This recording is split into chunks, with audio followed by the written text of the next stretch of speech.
कैसे हैं आप लोग? आई होप कि बिल्कुल घर जैसे नहीं है तो आदत डाल लीजिए। जीवन में छोटी बड़ी समस्याएं तो आती ही रहती है।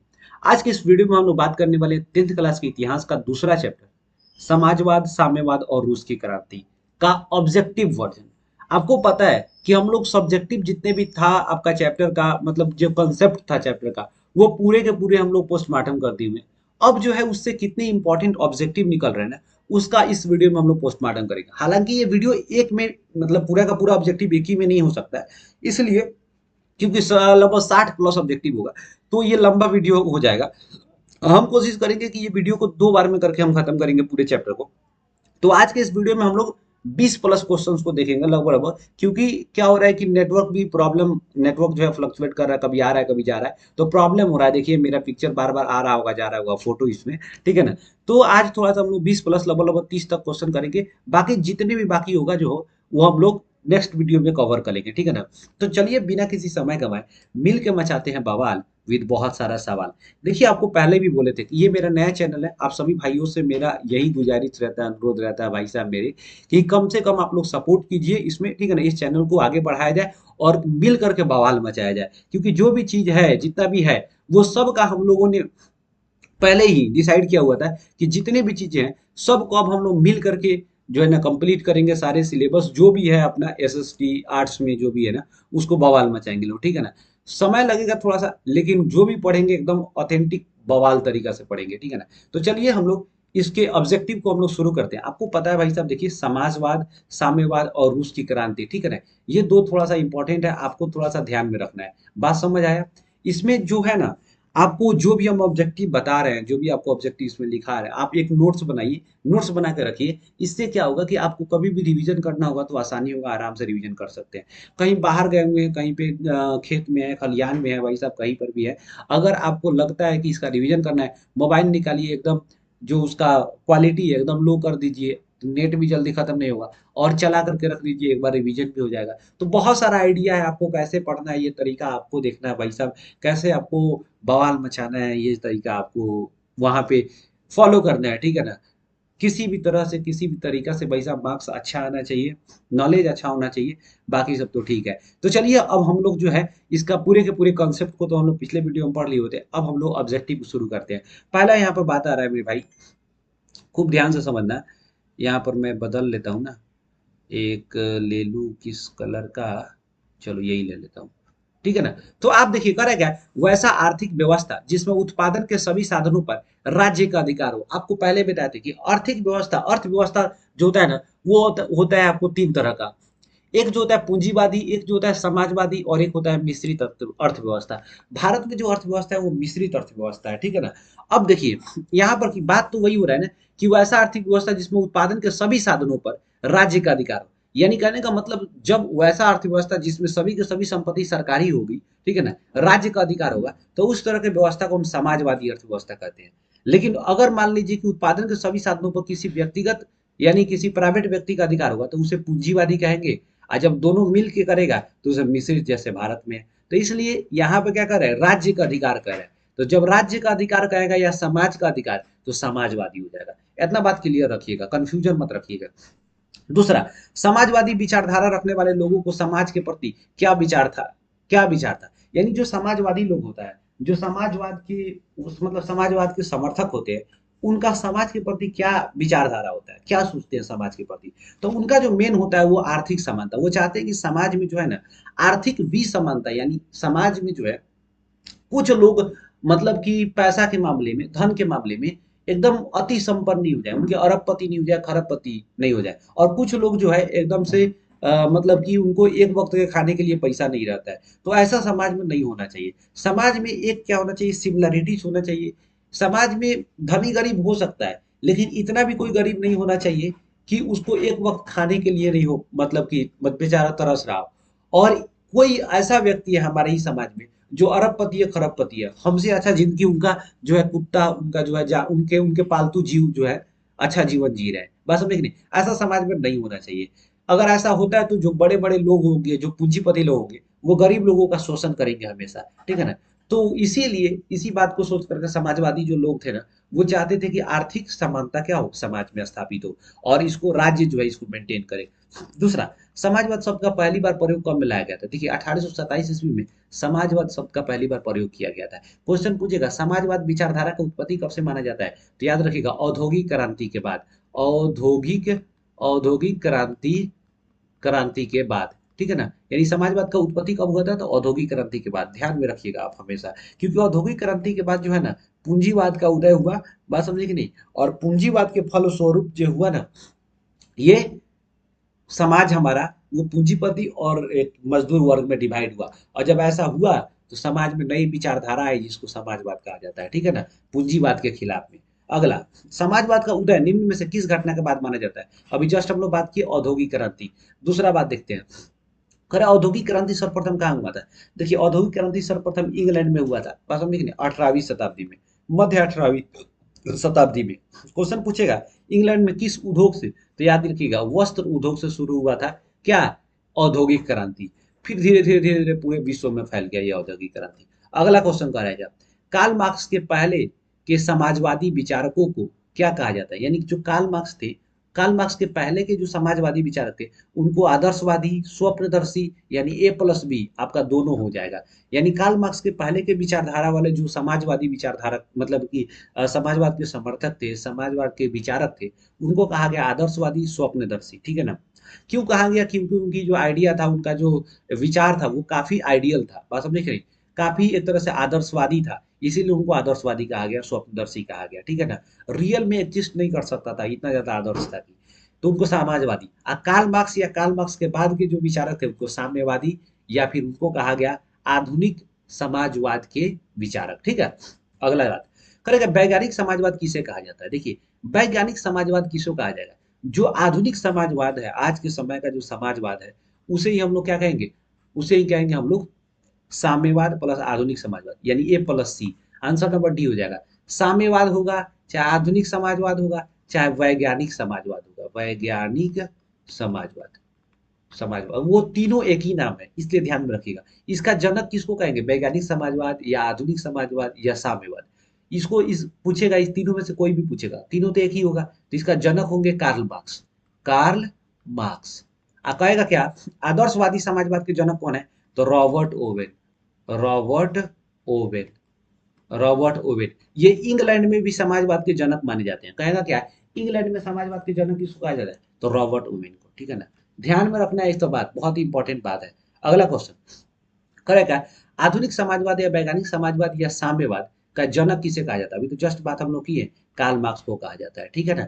ध्यान में रखिएगा। कार्ल मार्क्स का जो दोस्त था फ्रेडरिक एंगल्स, ध्यान में रखना है आपको। करेगा इंग्लैंड में आदर्शवादी समाजवाद का जनक किसे कहा जाता है? अभी जस्ट बात की कि इंग्लैंड में समाजवाद के जनक किसको कहा जाता है? रॉबर्ट ओवेन को। रॉबर्ट ओवेन जो है ना, याद रखिएगा, न्यू लुनार्क, न्यू लुनार्क स्कॉटलैंड में एक जगह पड़ता है, स्कॉटलैंड, यहीं पे एक जो है ना आदर्श फैक्ट्री का स्थापना किए थे, आदर्श फैक्ट्री, आदर्श फैक्ट्री का स्थापना किए थे। और इसमें जो मजदूरों को बहुत सारी सुविधाएं दिए थे, बहुत अच्छी अच्छी सुविधाएं दिए थे, जहाँ पे मजदूर रहते थे खुशी पूर्वक काम करते थे, अच्छा सैलरी, उनके बच्चों को पढ़ने के लिए अच्छा घर, सब कुछ दिए थे, ठीक है ना। और वो जो मजदूर थे ना, जब खुश रहते थे, अच्छा पैसा मिलता था, अच्छा घर मिला, तो अच्छा से काम करते थे, तो इनको बहुत फायदा हुआ। तो ये बोलते थे कि जो संतुष्ट मजदूर होते हैं ना, वही वास्तविक मजदूर होते हैं, क्योंकि ये सब चीज देख चुके थे। मजदूरों को अच्छा पैसा देते थे, सब कुछ प्यार से रखते थे, उनको अच्छा घर, सब कुछ अच्छा फैसिलिटी देते थे, तो मजदूर खुश रहते थे, तो अच्छा से काम करते थे। इसीलिए कहते थे जो मजदूर संतुष्ट होता है ना, वही वास्तविक मजदूर होता है। अगर मजदूर संतुष्ट नहीं होगा ना, तो सही से काम नहीं करेगा, सही से काम नहीं करेगा ना, तो कभी भी आप डेवलप नहीं कर पाइएगा, ठीक है ना। ये बात दिमाग में रखना है। अगला क्वेश्चन कर है क्या कि प्रत्येक को उसकी क्षमता के अनुसार कार्य तथा प्रत्येक को उसके कार्य के अनुसार पारिश्रमिक मिलना चाहिए। किसका कथन था? बहुत ही एकदम उम्दा बात है, याद रखिएगा। सेंट साइमन, सेंट साइमन थे ना, ये फ्रांस के विचारक थे। सेंट साइमन का कहना था कि प्रत्येक व्यक्ति को क्षमता के अनुसार क्या होना चाहिए? कार्य मिलना चाहिए, और प्रत्येक को कार्य के अनुसार परिश्रम। मान लीजिए कि कोई भी व्यक्ति है, पहले हम देखेंगे ये किस तरह का काम कर सकता है, उसी तरह का काम दीजिए, और जिस तरह का वो काम कर रहा है उस तरह का उसको पेमेंट भी दीजिए, ठीक है ना। इस नहीं कि काम उससे एकदम हुमच के करवा रहे हैं, आप पैसा देने के समय बहुत ही कम काट करके पैसा दे रहे हैं, तो ये गलत है।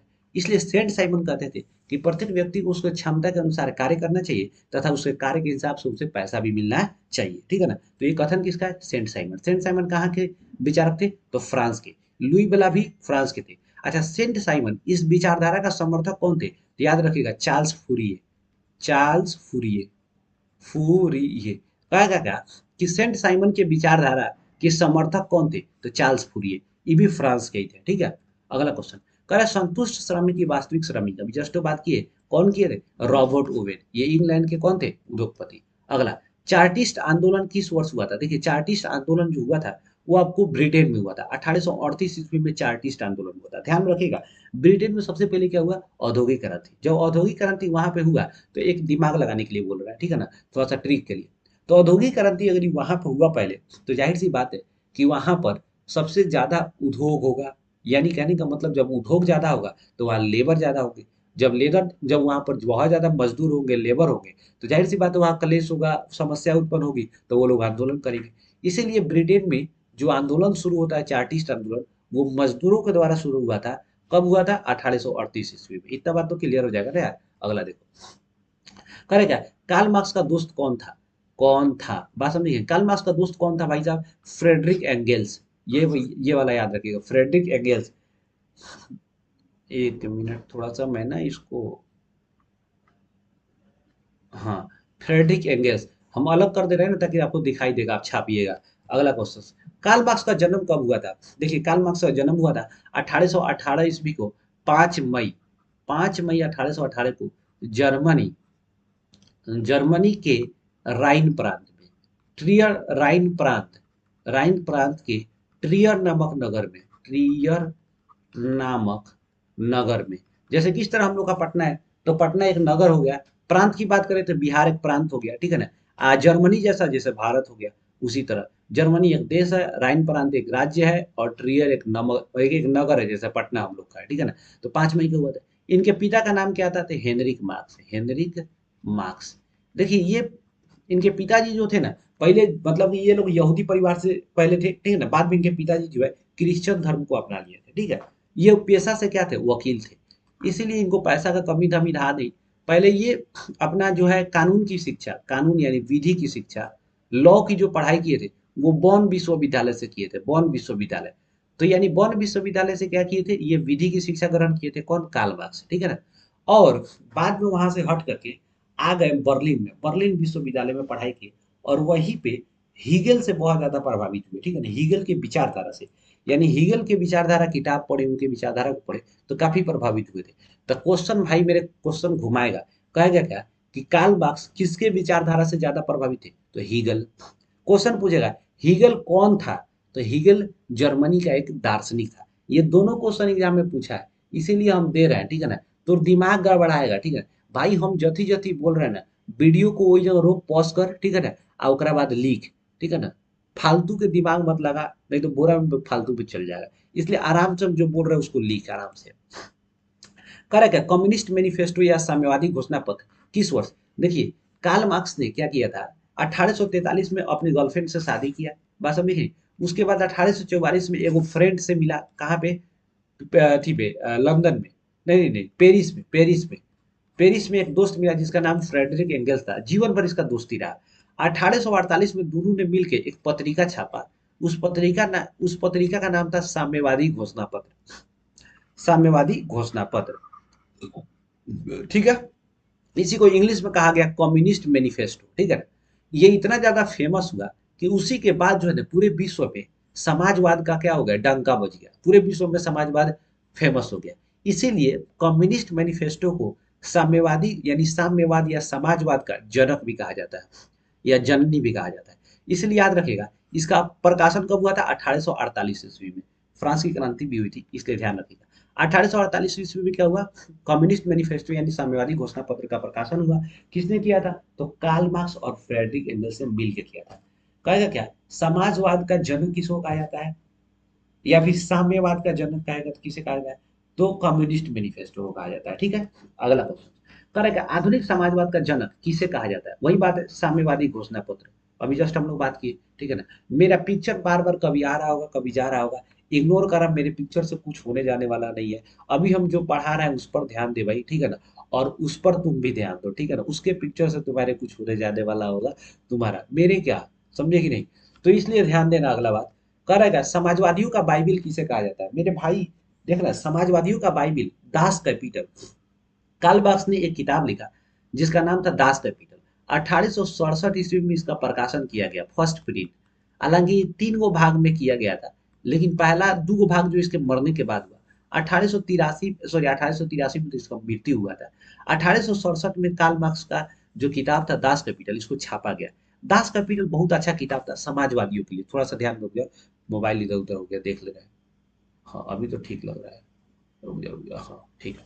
तो कार्ल मार्क्स ने क्या किया, एक पुस्तक लिखा जिसका नाम क्या था, दास कैपिटल। दास कैपिटल में समाजवाद के बारे में पूरा डिटेल बताया।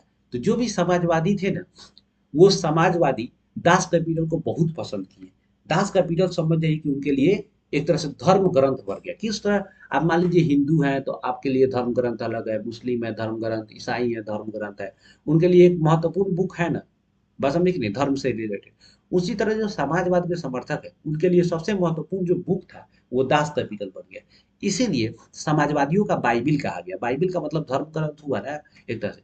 तो समाजवादियों का बाइबिल किसको कहा गया, दास कैपिटल। दास कैपिटल किसने लिखा, कार्ल मार्क्स ने। दास कैपिटल का प्रकाशन कब किया गया, 1867 ईस्वी। इतना बात क्लियर हो जाएगा ना। अब चलते हैं आगे। करे क्या है कि श्रमिकों की अपने बेड़ियों के अलावा, बहुत अच्छा बात है, श्रमिकों को अपने बेड़िए के अलावा कुछ नहीं खोना है तथा उन्हें विश्व पर विजय प्राप्त करना है। कार्ल मार्क्स ने 1800 1864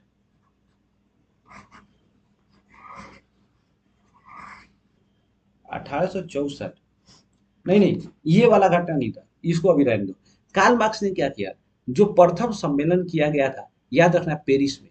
कार्ल मार्क्स ने कार्ल मार्क्स ने समाजवाद को प्रचार प्रसार करने के लिए, समाजवाद के प्रचार प्रसार करने के लिए, वो 1864, मेरे ध्यान में शायद मैं सही हूँ तो आगे चल के आपको मिल जाएगा। 1864 में क्या किया था, पूरे विश्व लेवल पे पेरिस में एक सम्मेलन रखा, जहां पे मजदूरों को, समाजवाद को पूरे के पूरे विस्तार करने के लिए और मजदूरों को जागरूक करने के लिए, जो लेबर क्लास है उसको जागरूक करने के लिए, ठीक है ना, बहुत बड़ा सम्मेलन रखा था, ठीक है ना।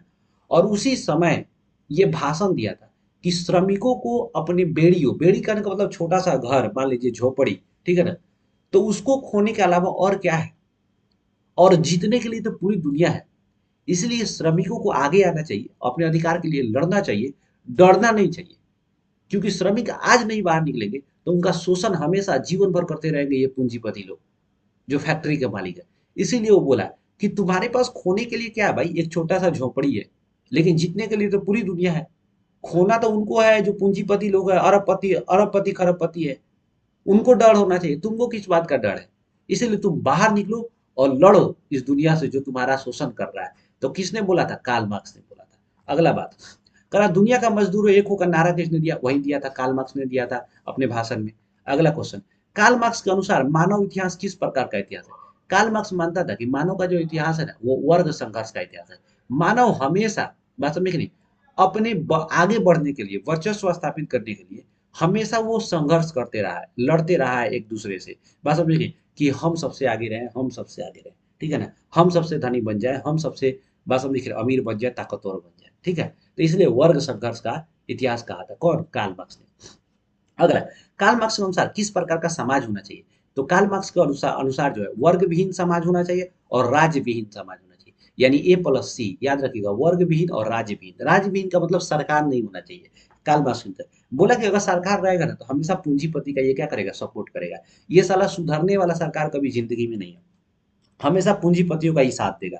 हमेशा जो कानून बनाएगा पूंजीपतियों के फेवर में बनाएगा, गरीब का हमेशा ये लात मार के रखेगा। इसीलिए राज्य नहीं होना चाहिए, बात समझे कि नहीं। अगला क्वेश्चन, मार्क्स के अनुसार राज्य में किसका शासन होना चाहिए। तो मार्क्स के हिसाब राज्य में जो है ना सर्वहारा वर्ग का शासन होना चाहिए। कार्ल मार्क्स ने बोला हमारा समाज 2 वर्ग में है, एक बुर्जुआ वर्ग है, एक सर्वहारा वर्ग है। बुर्जुआ वर्ग पढ़ा लिखा इंसान जिसके पास बहुत पैसा है वो है। सर्वहारा वर्ग गरीब है, मजदूर है, किसान है, वो सर्वहारा वर्ग है। इसीलिए कार्ल मार्क्स बोला कि राज्य में जो शासन होना चाहिए वो सर्वहारा वर्ग का होना चाहिए। तभी इनके लिए, इन सर्वहारा वर्ग के लिए उनका शोषण नहीं होगा और उनके विकास के लिए कार्य किया जाएगा। नहीं तो बुर्जुआ वर्ग का लोग जाएगा ना तो ये हमेशा अपने लिए ही काम करेंगे, ठीक है ना। अगला क्वेश्चन करेगा, लेबर पार्टी कहाँ की पार्टी है। देखिए लेबर पार्टी हमेशा याद रखिएगा इंग्लैंड की पार्टी है। इंग्लैंड में दो पार्टी है, एक लेबर पार्टी और दूसरा conservative party. Kanjar conservative conservative party, ठीक है ना। इसलिए इंग्लैंड में दो तरह की पार्टी है, लेबर पार्टी, कंजर्वेटिव पार्टी। अगला, समाजवादियों का प्रथम इंटरनेशनल अथवा अंतर्राष्ट्रीय सम्मेलन कब हुआ था। अभी जस्ट ही तो बात की हम लोग कि समाजवादियों का जो प्रथम इंटरनेशनल हुआ था वो 1869 में हुआ था। हम पहले क्या बोले थे, 1864। गलत था पहले वाला, 1864 में दिमाग नहीं आता, 1869 में हुआ था, ठीक है ना। 1869 में मैं एक बार कंफर्म भी कर लेता हूँ, ये बात कंफर्म मैं कर लूँ।